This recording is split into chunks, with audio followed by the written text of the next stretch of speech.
Bom dia! Nesse ano de 2024, a Constituição de 1891 comemora 133 anos desde sua promulgação. Vamos contar para você como esse documento revolucionário deu início à República Brasileira e ainda influencia nossa luta por direitos e liberdade hoje. Saiba mais sobre essa Constituição importantíssima para a história brasileira. Fico agora com essa reportagem mega especial. Para compreender a Constituição de 1891, é preciso compreender o contexto histórico da época. A proclamação da República, liderada por militares como Marechal Deodoro da Fonseca, pôs fim ao Império e ao reinado de Dom Pedro II. Com isso, surgiu a necessidade de uma nova Constituição, para ver como o Brasil seria governado no seu período republicano. Então, a nova Constituição foi criada.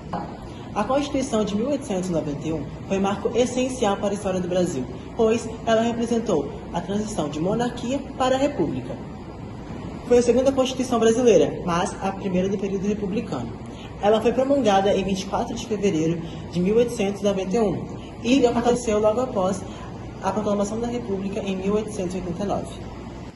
Ela veio para substituir a Constituição de 1824, pois era baseada na monarquia e tinha como objetivo organizar o país como uma república federativa. Foi baseada nas constituições europeias, principalmente nas dos Estados Unidos. Uma das principais características da Constituição de 1891 foi a criação de um governo federalista, que distribuiu poderes entre União e os Estados. O Brasil foi dividido em estados, que substituíram as antigas províncias do Império, e esses estados ganharam maior autonomia para cuidar de suas próprias leis e finanças. O federalismo é um sistema político marcado pela união de todas as federações que formam uma nação.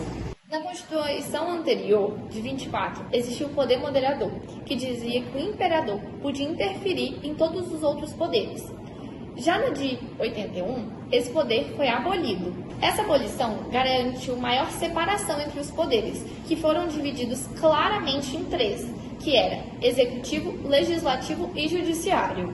O executivo era liderado pelo presidente, que era eleito pelo voto da população e governava por 4 anos. O legislativo era composto pela Câmara dos Deputados e eram os responsáveis por criar as leis. O judiciário era composto pelos tribunais, sendo o Supremo Tribunal Federal a maior instância, e eles eram os responsáveis por garantir que as leis fossem cumpridas. Na área dos direitos individuais também houve avanços. Estabeleceu a liberdade de expressão, que incluía também a liberdade da imprensa. Os cidadãos podem expressar-se livremente, também podem postar livros e jornais, o que foi um avanço importante para a democracia. Outro fator importantíssimo foi a liberdade religiosa, já que a nova Constituição separou oficialmente a Igreja e o Estado, deixando o Brasil de ser um país oficialmente católico, deixando que outras religiões pudessem cultuar em nosso território. Também tivemos a inviolabilidade de domicílio, que dizia que ninguém podia entrar na casa do morador sem ele estar presente, apenas em casos específicos, como desastres, flagrantes, coisas desses tipos. E isso refletia o compromisso direto com os direitos civis. O direito ao voto ainda era restrito e apenas homens maiores de 21 anos, alfabetizados e que não fossem soldados poderiam votar, excluindo a maior parte da população, como os mendigos, os pobres e as mulheres. A questão da educação não ficou de lado e o Estado determinou que o ensino deveria ser público, ajudando a crescer a cidadania. Entretanto, a Constituição sofreu desafios desde sua promulgação, enfrentando crises constantes. O governo republicano lidou com revoltas, como a Revolta da Armada e a Revolução Federalista, que mostraram fragilidades do novo governo. Apesar de seus avanços, a Constituição de 1891 também foi criticada por sua falta de mecanismos eficazes para garantir a estabilidade política.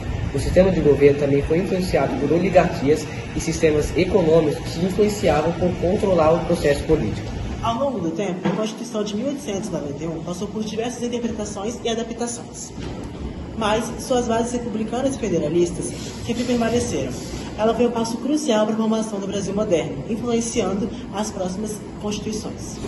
A Constituição de 1891 foi uma tentativa de consolidar a República no Brasil com ideias progressistas na época. Também revelou complexidades e limitações de um novo sistema político, que buscava equilibrar liberdade, autonomia regional e governança central.